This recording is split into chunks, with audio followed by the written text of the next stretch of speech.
오늘 말씀은 레위기 18장 19절에서 30절입니다.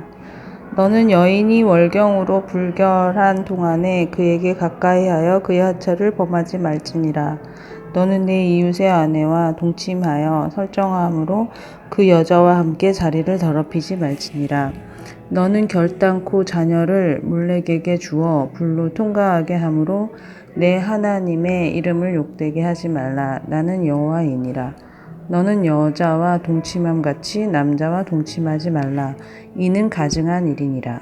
너는 짐승과 교합하여 자기를 더럽히지 말며 여자는 짐승 앞에 서서 그것과 교접하지 말라.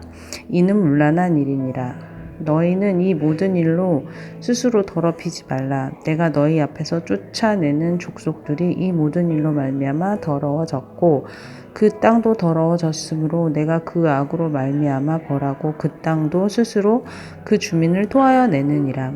그러므로 너희 곧 너희의 동족이나 혹은 너희 중에 거류하는 거류민이나 내 규례와 내 법도를 지키고 이런 가증한 일에 하나라도 행하지 말라. 너희 전에 있던 그 땅 주민이 이 모든 가증한 일을 행하였고 그 땅도 더러워졌느니라. 너희도 더럽히면 그 땅이 너희가 있기 전 주민을 토함같이 너희를 토할까 하노라. 이 가증한 모든 일을 행하는 자는 그 백성 중에서 끊어지리라. 그러므로 너희는 내 명령을 지키고 너희가 들어가기 전에 행하던 가증한 풍속을 하나라도 따름으로 스스로 더럽히지 말라. 나는 너희의 하나님 여호와이니라. 아멘. 개인적으로 성경을 묵상할 때도 그렇지만 이렇게 함께 묵상하는 본문에 성과 관련된 구절이 걸리면 읽을 때나 들을 때나 말씀을 내놓을 때나 좀 민망하다 이런 생각이 들 수도 있습니다. 이 성이라는 게 공적으로 말하고 교훈하는 일이 많이 없기 때문이죠. 그렇다고 해서 성을 성경의 가르침에서 제외할 수는 없습니다. 왜냐하면 성을 주신 분이 하나님이시고 하나님은 성을 어떻게 사용해야 하는지에 대한 규범도 우리에게 명확하게 주셨기 때문입니다. 교회에서 성을 말하지 않으면 다른 곳에서 말하게 되는데 그때는 필히 하나님께서 원하시는 성 개념이 아닌 세속적인 개념이 들어올 수밖에 없습니다.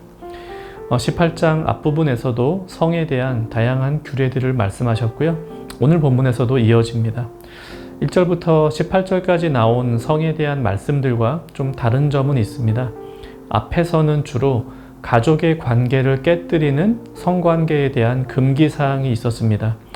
19절 이하 오늘 본문에서는 조금 더 폭을 넓혀서 이웃 그리고 자연과의 관계를 깨뜨리는 성관계에 대한 금지 조항들이 나옵니다.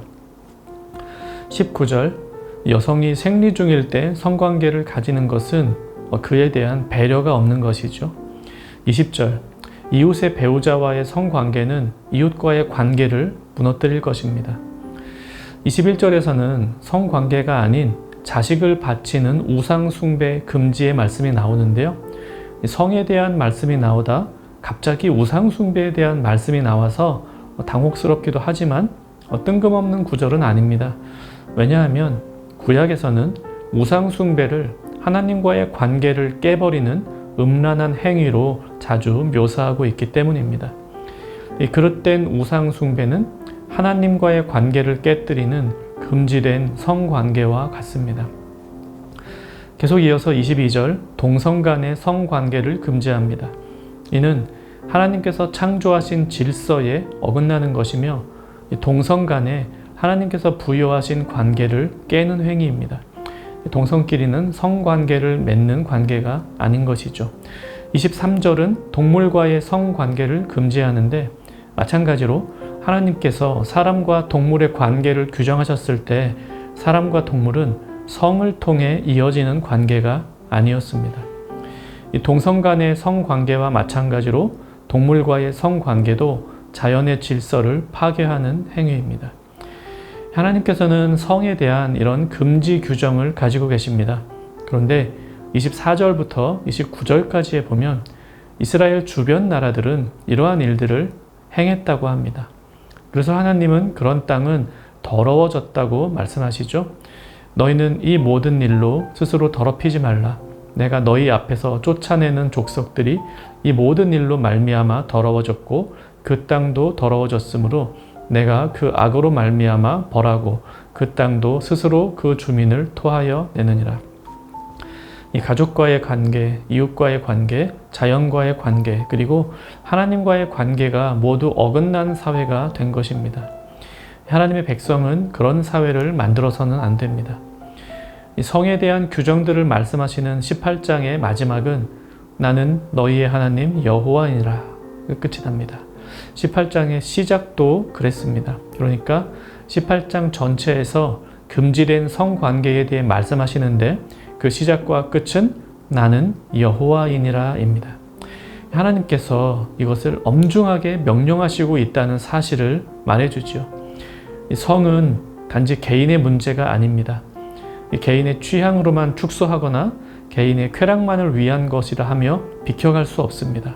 성은 결국 세계관의 문제입니다. 그래서 구체적으로 어떤 행동을 했느냐 안 했느냐 하는 것도 중요하지만 성에 대한 어떤 세계관을 가지고 있느냐가 더 중요합니다. 이 기독교 세계관은 하나님의 말씀을 중심에 둡니다. 인간의 생각이나 유행, 경험이 아니라 우주를 창조하신 하나님의 말씀에서부터 개인과 사회의 질서를 세워나갑니다. 그런데 다른 나라들은 그렇지 않죠. 그들은 타락한 문화 위에 세계관을 올렸기 때문에 하나님께서 미워하시는 관계들이 생겨납니다. 하나님께서 부여하신 질서를 따를 것이냐, 그래서 하나님과의 바른 관계, 자연과의 또 이웃과의, 나 자신과의 그런 바른 관계를 맺을 것이냐, 아니면 모든 관계를 파괴하며 살아갈 것이냐. 말씀 생각하며 같이 기도하겠습니다. 하나님이 주신 모든 관계를 아름답게 지켜가게 하옵소서. 하나님, 자연, 사람과 바른 관계를 맺게 하옵소서. 이렇게 기도하시고요. 성에 대한 바른 인식과 실천이 있는 그런 사회가 되게 하옵소서. 오늘 하루도 만나는 모든 이들마다 바른 관계를 맺어가는 저형 가족 되시기를 바랍니다.